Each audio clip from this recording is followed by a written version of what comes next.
68, 내 심장이 다시 뛸 줄은 정말 몰랐습니다. 젊은 날에도 느껴보지 못한 이 떨림이 황혼에 와서 나를 흔들 줄이야. 안녕하세요. 저는 박선희, 서울에서 평생 살다 남편 떠나보내고 이제 홀로 살아가는 평범한 68살 여자입니다. 혹시 이 이야기가 당신 마음에도 작은 떨림을 준다면 구독과 좋아요, 댓글로 함께 해주세요. 사람들은 말합니다. 나이 들어 뭘 새삼 설레. 하지만 저는 압니다. 사람 마음엔 언제라도 봄이 올 수 있다는 걸. 남편과 사별한 지 벌써 3년이 지났습니다.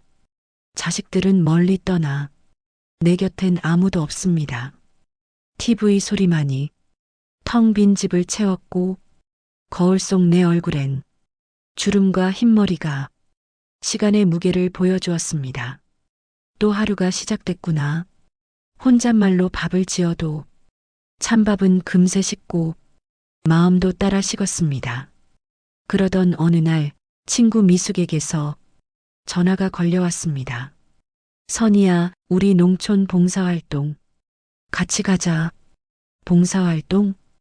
갑자기 무슨 농사야? 평생 도시에서만 살아온 내겐 딴 세상 얘기 같았습니다. 하지만 미숙은 웃으며 말했습니다. 좋은 일도 하고 시골 공기도 마시자. 답답한 집 떠나보자. 대꾸할 말이 없었습니다. 언젠가 TV에서 봤던 초록 논밭이 떠올랐습니다. 그리고 문득 내 어린 시절 고추밭이 스쳐갔습니다. 빨갛게 익은 고추, 할머니의 거친 손, 따갑던 햇살 아래 땀 흘리던 나. 그때 그 기억이 지금 내 마음을 흔들었습니다. 그래, 뭐라도 바꿔보자. 며칠 뒤 나는 작은 짐을 꾸려 버스를 탔습니다. 충북 계산의 작은 마을, 논밭이 끝없이 이어진 곳. 버스에서 내린 순간 숨이 탁 트였습니다. 논두렁에 부는 바람, 멀리서 들려오는 개 짖는 소리, 서울에선 느껴보지 못한 싱그러운 흙냄새가 코끝에 스며들었습니다. 어서 오세요. 마을 이장님이 활짝 웃으며 나를 반겼습니다. 저쪽 고추밭으로 가시면 됩니다. 오늘부터 도와주세요. 고추밭은 생각보다 훨씬 넓었습니다. 이미 몇몇 어르신들이 허리를 굽혀 고추를 따고 있었습니다. 나는 모자를 꾹 눌러 쓰고 조심스레 고추밭에 발을 들였습니다. 이렇게 잡으면 되나? 서툰 손으로 고추를 따보는데 익지 않은 것도 따버리고 줄기를 꺾어버리기도 했습니다. 이마엔 금세 땀이 송골송골 맺혔습니다. 바로 그때였습니다. 내 옆에서 묵묵히 일하던 한 남자가 천천히 다가왔습니다. 그렇게 잡으면 안 돼요. 낮고 구수한 사투리, 햇볕에 그을린 얼굴, 깊은 주름 사이로 따뜻한 눈빛이 내 눈을 마주쳤습니다. 그는 정필수 씨, 72쯤 되어 보이는 마을 토박이 농부였습니다. 필수 씨는 거친 손으로 내 손을 살포시 잡고 고추 따는 요령을 하나하나 알려주었습니다. 낯선 손길인데 참 이상했습니다. 그 온기가 내 마음 한구석을 다시 살렸습니다. 언제부터였지? 누군가의 손길이 이렇게 따뜻하다 느낀 게 내 심장은 조용히 쿵 하고 울렸습니다. 햇살은 따갑게 내리쬐는데 고추밭이 이상하게 아름다워 보였습니다. 내 안에 멈췄던 봄이 조금씩 다시 피어오르고 있었습니다. 밤이 깊도록 눈을 감아도 잠들 수 없었습니다. 하루 종일 내 마음에 자꾸 스며드는 그 사람, 고추밭에서 마주친 정필수 씨의 손길과 눈빛이 계속 머릿속을 떠나지 않았습니다. 내가 왜 이러지? 나는 스스로를 다그쳤습니다. 68, 이 나이에 가슴이 두근거리다니 참 바보 같았습니다. 그러면서도 조금은 웃음이 났습니다. 창문 너머로 달빛이 희미하게 들어왔습니다. 나는 그 달빛 아래 조용히 다짐했습니다. 내일도 그 사람을 볼 수 있겠지. 다음 날 아침 평소보다 더 부지런히 눈을 떴습니다. 머리를 묶고 거울 앞에 앉아보니 괜히 한 번 더 빗질하게 되었습니다. 이 나이에 뭘 작게 중얼거리며 입가에 색조도 살짝 올렸습니다. 마음속에서는 알 수 없는 기대감이 두근거리고 있었습니다. 나는 다시 고추밭으로 향했습니다. 초여름 햇살이 따갑게 내리쬐었지만 내 발걸음은 가벼웠습니다. 필수 씨는 이미 밭에 나와 있었습니다. 햇빛에 구릿빛으로 그을린 등이 크게 보였습니다. 그 옆에 앉으려니 괜히 심장이 쿵 하고 뛰었습니다. 평소처럼 하면 돼. 괜히 티내지 마. 나는 숨을 고르고 고추를 따기 시작했습니다. 어제보다는 조금 나아진 것 같았지만 역시나 서툴렀습니다. 덜 익은 고추를 따려다 줄기를 꺾어버렸습니다. 작은 한숨이 나왔습니다. 그때였습니다. 내 옆에서 들려오는 낯익은 목소리. 살살 따요.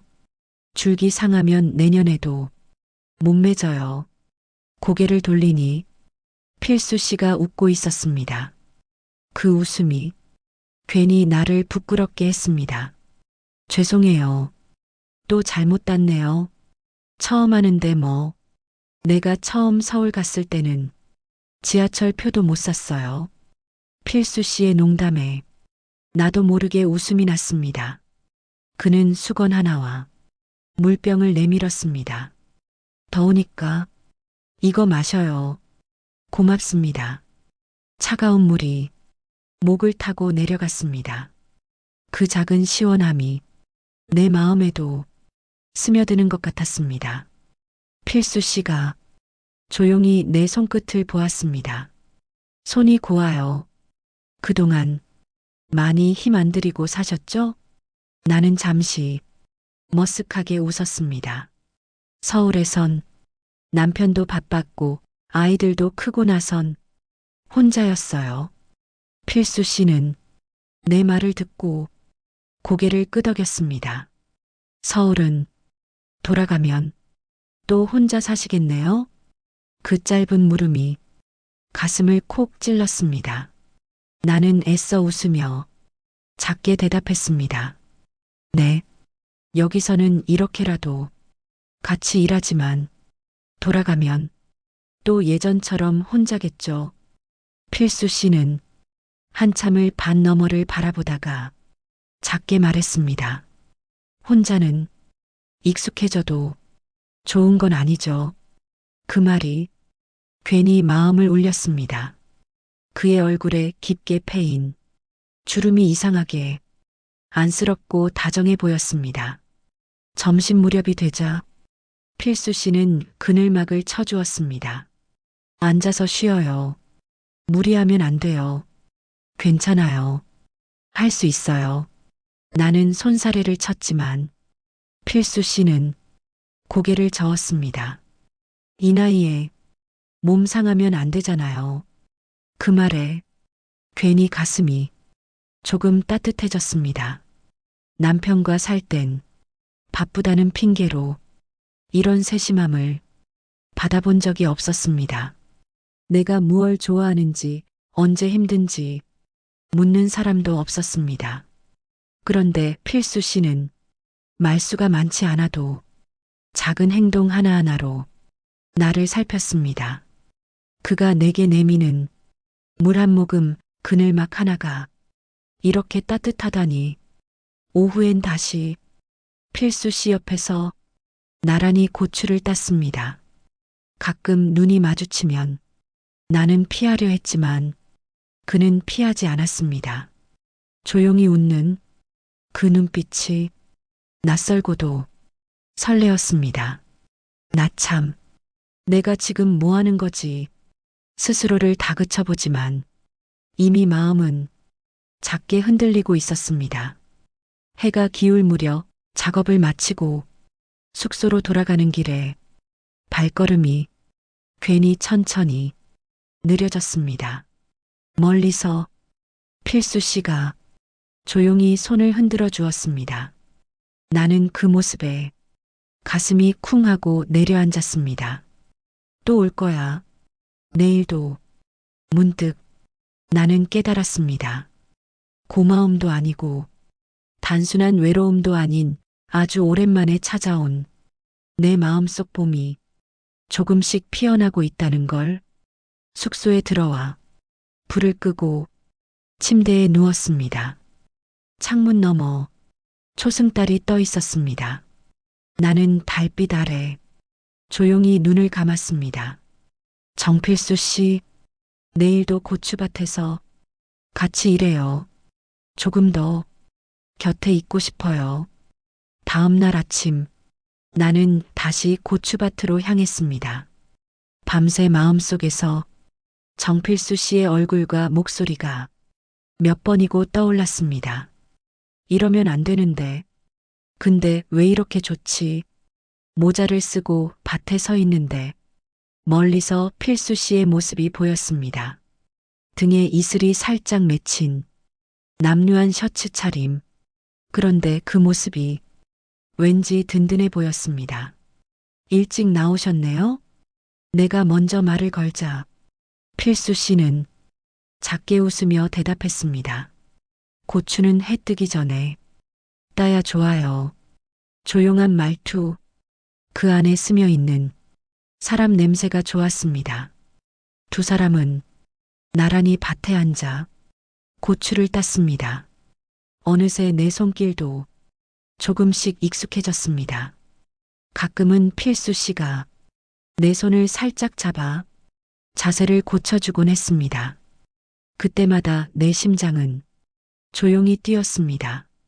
점심 무렵 필수 씨는 또 내게 시원한 물과 작은 간식을 내밀었습니다. 혼자 계시면 제때 못 드시잖아요. 이렇게까지 안 해주셔도 돼요. 말은 그렇게 했지만 속으로는 괜히 마음이 따뜻해졌습니다. 그날 오후엔 잠시 비가 내렸습니다. 갑자기 쏟아진 소나기에 필수 씨와 나는 밭 옆 작은 농막으로 비를 피해 들어갔습니다. 좁은 농막 안 두 사람은 나란히 앉아 빗소리를 들었습니다. 한참을 말없이 비만 바라보다 필수 씨가 조용히 입을 열었습니다. 서울 생활은 어때요? 나는 고개를 돌려 창밖 비를 보며 천천히 대답했습니다. 솔직히 외로워요. 아이들도 바쁘고 집은 너무 조용하고. 작게 한숨이 나왔습니다. 근데 여긴 조금 다르네요. 필수 씨는 내 말을 듣더니 살짝 고개를 끄덕였습니다. 나도요.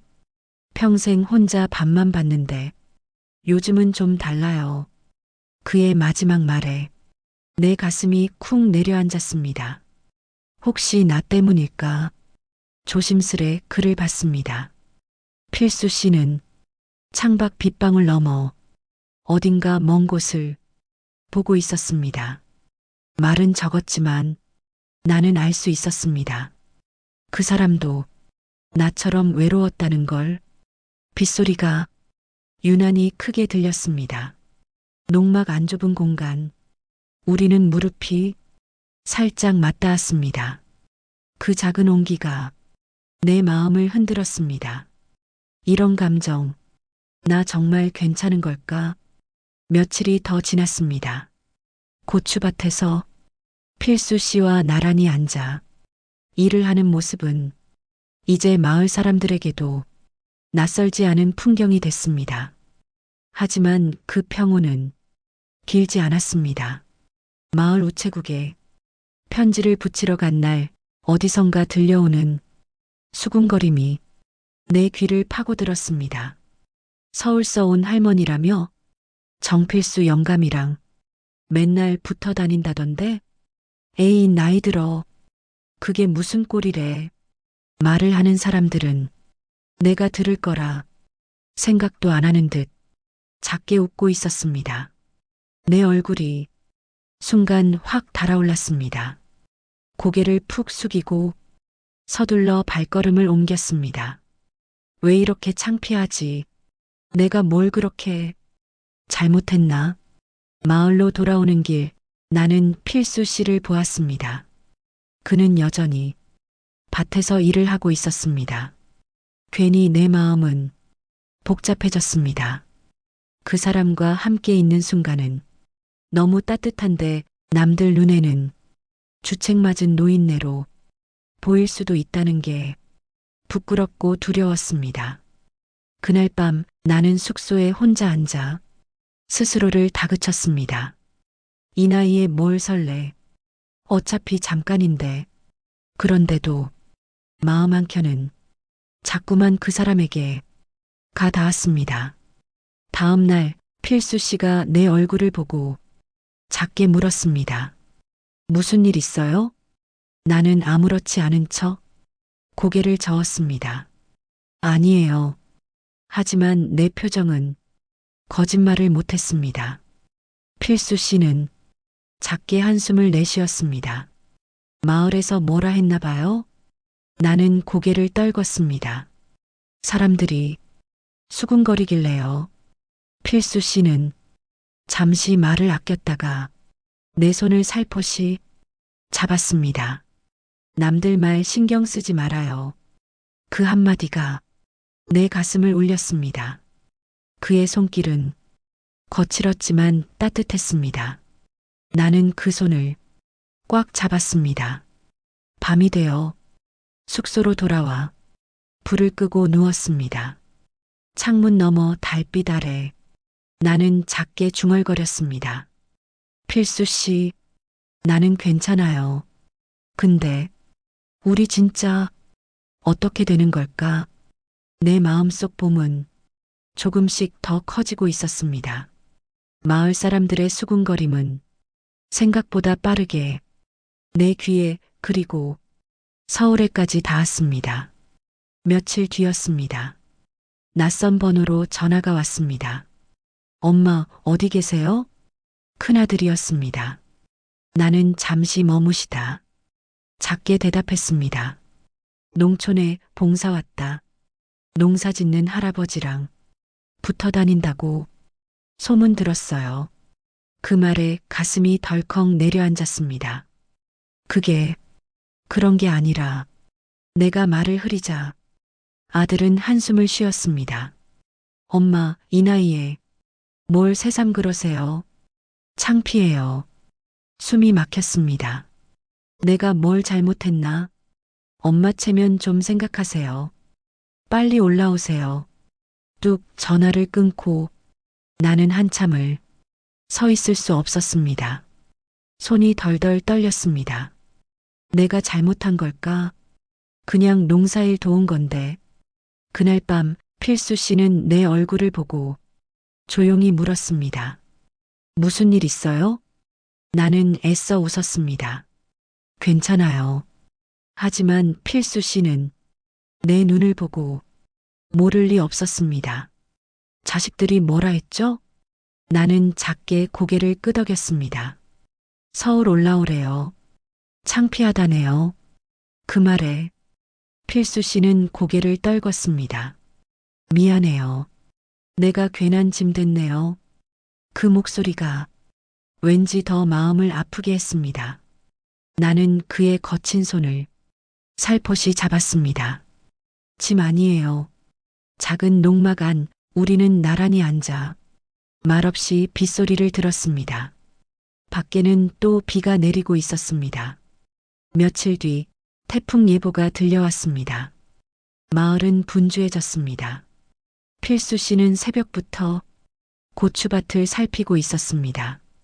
나는 그 옆에서 작은 자루를 붙잡고 줄기를 묶었습니다. 갑자기 바람이 세차게 불어 고추밭 줄기들이 휘청거렸습니다. 위험해요. 들어가요. 필수 씨가 내게 소리쳤습니다. 혼자 두고 못 가요. 나는 고개를 저었습니다. 그때였습니다. 멀리서 아들과 딸이 차를 타고 다급히 달려왔습니다. 엄마, 여기서 뭐 하세요? 아들이 내 팔을 잡았습니다. 위험해요. 빨리 올라가요. 나는 아들의 손을 뿌리쳤습니다. 필수 씨 혼자 두고 못 가. 아들의 얼굴이 일그러졌습니다. 엄마 정말 왜 이러세요? 이게 무슨 꼴이에요? 필수 씨는 내 옆에서 조용히 말했습니다. 가세요. 괜히 상처받지 말고. 나는 필수 씨를 단단히 붙잡았습니다. 싫어요. 같이 있어요. 딸이 울먹이며 말했습니다. 엄마, 제발 정신 차리세요. 나는 빗속에서 자식들을 똑바로 바라봤습니다. 너희는 몰라. 이 사람은 내가 살아온 세월 중 가장 나를 나답게 해준 사람이야. 내 목소리는 비에 젖었지만 한 번도 이토록 단단했던 적은 없었습니다. 그날 밤 태풍은 무섭게 불어닥쳤습니다. 작은 농막 안 나와 필수 씨 그리고 내 자식들은 한 공간에 모여 있었습니다. 낯선 공기가 흘렀습니다. 아들은 작게 물었습니다. 어머니, 정말 이게 행복이에요? 나는 빗소리 넘어 필수 씨의 손을 꼭 잡았습니다. 그래, 늦게라도 알았어. 이런 게 행복이더라. 필수 씨는 내 손을 더 단단히 잡았습니다. 나이 먹어서 사랑한다고 하면 사람들은 주책이라 하지. 근데 나는 알아. 지금 이게 진짜 내 마음이란 걸. 창문 너머 바람은 여전히 거셌습니다. 하지만 내 마음만큼은 조용히 평온해지고 있었습니다. 태풍이 물러간 다음 날 고추밭은 처참했습니다. 많은 줄기가 쓰러지고 고추들이 땅바닥에 흩어져 있었습니다. 필수 씨는 한참을 아무 말 없이 밭을 바라봤습니다. 나는 그의 옆에 서서 작게 말했습니다. 같이 다시 시작해요. 그는 내 손을 잡았습니다. 괜찮을까요? 나는 고개를 끄덕였습니다. 혼자였다면 포기했을지도 몰라요. 근데 이젠 나 혼자 아니니까. 그날 저녁 아들과 딸은 내 앞에 앉았습니다. 엄마, 이젠 뭐라 못하겠어요. 딸이 울먹였습니다. 엄마 이렇게 행복해하는 거 처음 봐요. 나는 딸의 손을 꽉 잡았습니다. 미안하다. 너희 마음 이해해. 근데 이제 조금은 엄마 마음도 이해해줘. 아들도 작게 고개를 끄덕였습니다. 어머니, 김필수 어르신 잘 부탁드립니다. 필수 씨가 작게 웃었습니다. 내가 더 감사하죠. 내 봄은 이제 더 이상 숨길 수 없는 계절이 되어 있었습니다. 태풍이 물러간 뒤 고추밭은 엉망진창이었습니다. 부러진 줄기, 흩어진 빨간 고추들, 평생 가꿨다는 필수 씨의 밭이 순식간에 망가진 걸 보니 내 가슴도 덜컥 내려앉았습니다. 필수 씨는 아무 말 없이 밭 한가운데 서 있었습니다. 그 등 뒤에 서니 왠지 눈물이 났습니다. 나는 살포시 그의 거친 손을 잡았습니다. 괜찮아요. 같이 하면 뭐든 다시 시작할 수 있어요. 필수 씨가 작게 고개를 끄덕였습니다. 혼자였으면 벌써 주저앉았을 거요. 그 목소리에 조용히 묻어나는 고마움과 믿음이 나를 더 따뜻하게 감쌌습니다. 며칠 뒤 마을 이장님이 밭으로 찾아오셨습니다. 영감아, 혼자 못한다며 우리가 좀 도울게. 뒤따라온 마을 사람들도 각자 장갑과 삽을 들고 있었습니다. 서울서 온 아줌마도 같이 하는 거죠?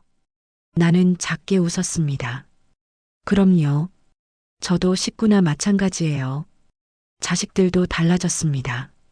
태풍 그날 밤 내가 어떻게 이 사람을 붙잡았는지 봤으니까요. 아들은 며칠간 내 옆에 붙어 밭일을 거들었습니다. 필수 씨에게는 조금씩 농담도 던졌습니다. 어르신, 우리 엄마 잘 부탁드립니다. 필수 씨는 어색하게 웃으며 제 손을 잡았습니다. 내가 더 고맙지요.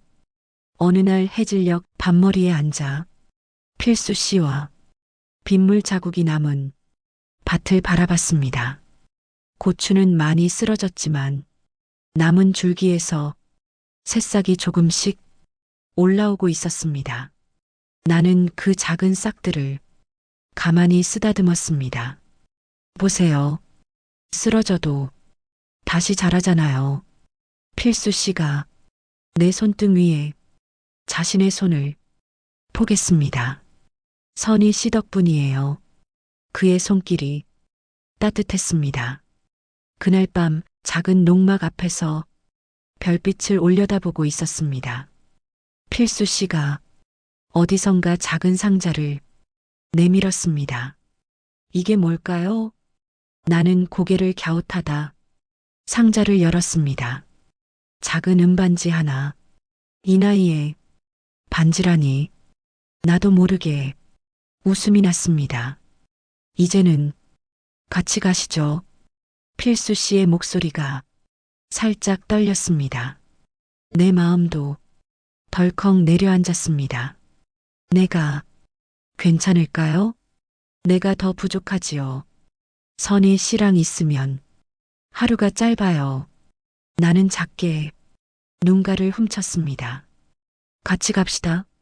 소식은 마을에 금방 퍼졌습니다. 에이, 영감 복 터졌네. 보기 좋아. 나이 들어 저런 인연. 흔한 줄 아나. 마을 할머니들이 밭머리에 앉아 차를 마시며 웃어주셨습니다. 자식들도 더 이상 반대하지 않았습니다.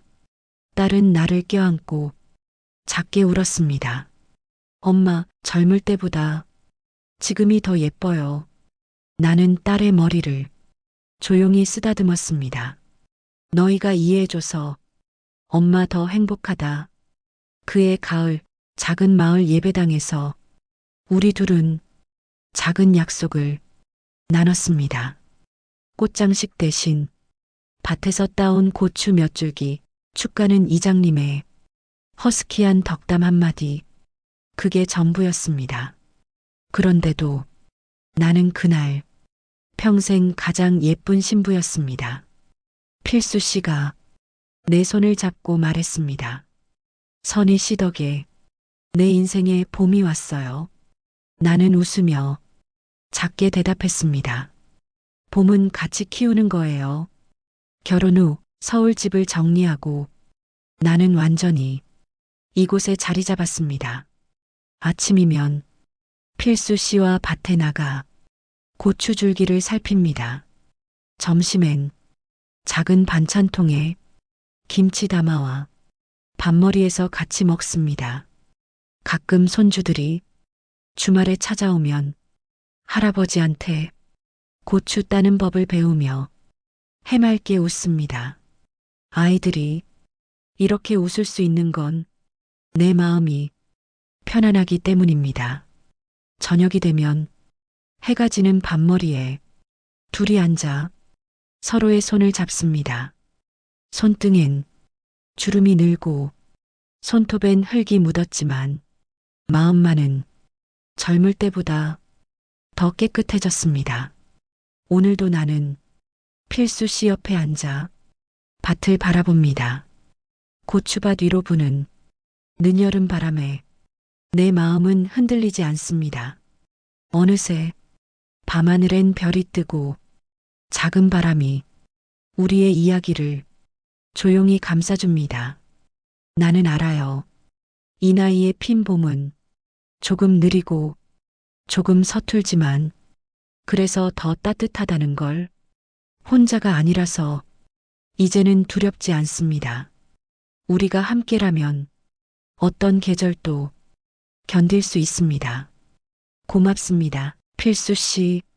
그리고 내 늦은 봄을 축복해준 모든 사람들께 진심으로. 이제 저는 압니다. 사랑에는 나이가 없다는 걸요. 황혼에 찾아온 늦은 봄, 용기 내어 맞이한 덕분에 제 마음은 더 따뜻해졌습니다. 이 이야기 당신 마음에도 작은 위로가 되길 바랍니다. 영상이 좋았다면 구독과 좋아요, 댓글로 여러분의 봄도 함께 들려주세요. 고맙습니다. 필요하다면